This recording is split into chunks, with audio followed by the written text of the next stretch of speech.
And so the story ended, not with humiliation, but with justice. A seat reclaimed, a boy's dignity restored, and an arrogant voice silenced. The lesson? Power doesn't always roar. Sometimes it stands quietly, beside a child, in the form of a father who refuses to bend. And the pilot's response? It wasn't just powerful, it was unforgettable. But the bigger question is this: what would you have done if you were there? Would you have stayed silent or spoken up? If this story moved you, don't keep it to yourself. Share it. Spread it. Let the world see what happens when arrogance meets truth and loses. Because every time we share stories like this, we send a message. Dignity matters. Respect matters. Humanity matters. If you believe that, hit like, drop a comment, and subscribe for more stories that shine light on injustice and the courage it takes to fight back. Together, let's make sure no one can ever look away when dignity is denied. That night, the boy sat with his father in their hotel room. "Dad," he whispered, "why did she hate me?" His father wrapped an arm around him. "Son, it wasn't you she hated. It was what she thought you couldn't be. People like her see skin before they see heart. But today, the world saw the truth." The boy nodded slowly, the weight lifting from his shoulders. And the story resonated far beyond that cabin. It became a lesson in humility, in dignity, in refusing to bow to arrogance. Because at its core, this wasn't just about a seat on an airplane. It was about something bigger. It was about who gets to belong. And the answer, shouted across social media and whispered in living rooms, was simple. Everyone. Cliffhanger. Because this wasn't just one child's fight. It was a reminder for us all. The video spread like wildfire. Within hours, hashtags trended. Hashtag justice in the sky. Hashtag let him sit. Hashtag airline truth. Clips of the mother's demands and the pilot's sharp rebuke flooded social media. Outrage poured in from every corner. How can someone treat a child like that? Her face when she realized the truth, priceless. News outlets replayed the scene, commentators analyzing how entitlement collides with accountability. Civil rights groups praised the father's calm dignity, and parenting blogs hailed the boy as a symbol of resilience. The airline released a statement backing the boy and his family while condemning the behavior. The mother, meanwhile, became infamous online, her entitlement frozen in millions of looping videos. Cliffhanger. But beyond the punishment and viral fame, something deeper echoed through the world watching. The pilot emerged, his crisp uniform spotless, his presence commanding. The aisle hushed instantly. "What seems to be the problem here?" he asked, eyes narrowing on the mother. She wasted no time. "Finally, this boy is sitting in my daughter's seat. I want him moved, now." The pilot's gaze shifted to the boy, trembling but clutching his boarding pass like a lifeline. Gently, the pilot took it and examined it. His expression hardened. "This is his seat," the pilot said firmly, "and he has every right to it." The mother's face reddened. "I don't care what your little chart says. My daughter deserves this more than he does. Do you know who I am?" The pilot's eyes flashed. He leaned in slightly. "Do you know who he is?" The mother blinked, thrown off. "What?" A slow ripple of anticipation spread among passengers. Phones tilted higher, recording every second. The pilot continued, voice steady, deliberate. "That boy's father is the owner of this airline. Every plane, every seat, every mile flown belongs to his family's company. The cabin erupted with gasps. The mother's jaw dropped, her confidence evaporating in an instant. Her daughter shrank back in embarrassment. The boy's father, tall and composed, appeared from the first-class cabin. His hand rested on his son's shoulder. He looked the mother dead in the eye. "You tried to take my son's seat, but what you really tried to take was his dignity, and that is something I will never allow." The mother stammered, searching for words, but none came. Passengers cheered softly, some clapping, others whispering she had no idea. The mother slumped into the nearest empty seat, her arrogance finally silenced. Cliffhanger. By the time the truth came out, her downfall was complete. The mother's voice rose, slicing through the cabin. "I'm not asking again. Get out of this seat before I have security drag you off." The boy flinched.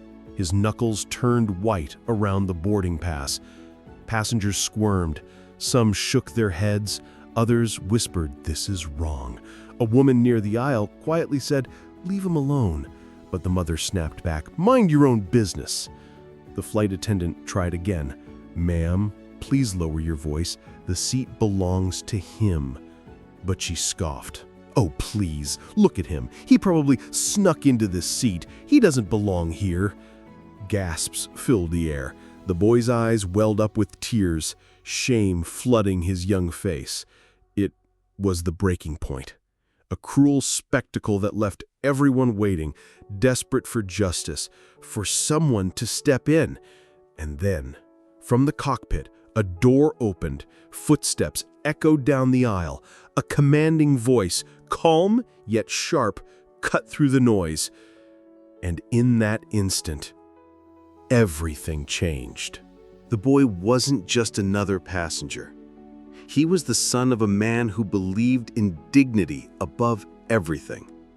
He had grown up learning to say please and thank you, to treat everyone with kindness, even when they didn't return it. His dad often told him, "Your worth isn't determined by anyone else's arrogance. Stand tall." This flight was supposed to be special. He was flying with his father on an important trip. He had looked forward to this moment for weeks, carefully packing his small backpack with comics and snacks. But none of that mattered now, because in this moment, none of his politeness, none of his excitement, none of his innocence could shield him from the sting of humiliation. And yet, what the mother didn't realize was that this boy's father wasn't just another traveler. He was someone who had built an empire out of resilience, someone whose name carried weight at 30,000 feet. Cliffhanger.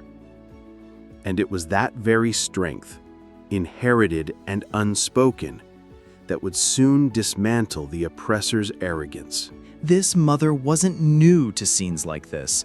She was the kind who demanded upgrades at hotels, who berated waitstaff over minor delays, who thought rules bent around her. Her friends joked she had a gift for always getting her way. She called it knowing her worth.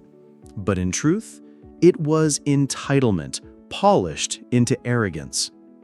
Neighbors remembered her storming into school meetings, insisting her child be treated better than others. Clerks recalled her fury at checkout counters when her coupons expired. She carried herself like someone untouchable, convinced the world owed her something. And when challenged, she doubled down. Every time.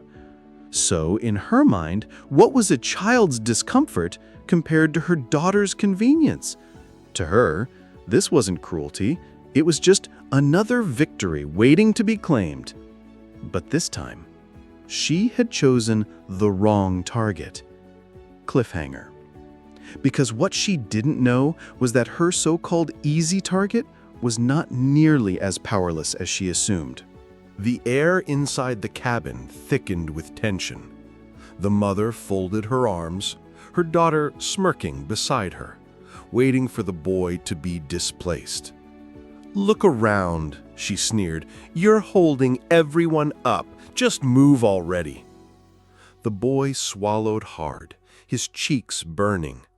He glanced at the other passengers, hoping someone would speak up, but most looked away, afraid of confrontation.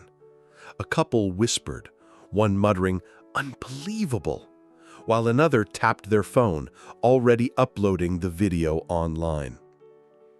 The flight attendant approached cautiously. "Ma'am, is there a problem?" "Yes, there's a problem," the mother snapped. "This boy is sitting in my daughter's seat." The attendant checked the tickets.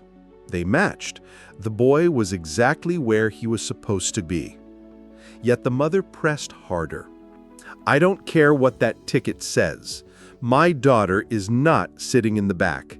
He needs to move." Passengers exchanged looks. Some shook their heads while others shifted uncomfortably. The boy's chest rose and fell faster now. His dignity and his childhood innocence hung in the balance. Cliffhanger. But this was only the beginning, the moment before the storm broke wide open. The cabin was buzzing with the usual chaos of boarding. Luggage clattered overhead, seatbelts clicked, and flight attendants hurried down the aisle. In the middle of it all, a scene unfolded that silenced the row.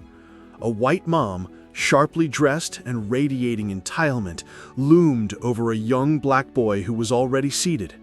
He clutched his boarding pass in both hands, his wide eyes darting nervously around as passengers stared. "You need to move," the woman snapped, pointing toward her daughter. "My child deserves this seat more than you. Get up!" The boy's lips trembled. "But this is my seat," he whispered, voice barely audible. Gasps rippled down the row. Some passengers froze, unwilling to intervene, while others shifted uncomfortably in their seats. Phones quietly tilted upward, recording the moment. The boy looked down at his ticket again, as if it would protect him from humiliation. But the mother wasn't backing down. Her voice grew louder, sharper, slicing through the air. And yet, what she didn't realize was this: someone else had been listening. Someone who carried far more power than she could ever imagine. Because hidden in plain sight, a witness was about to turn this humiliation upside down.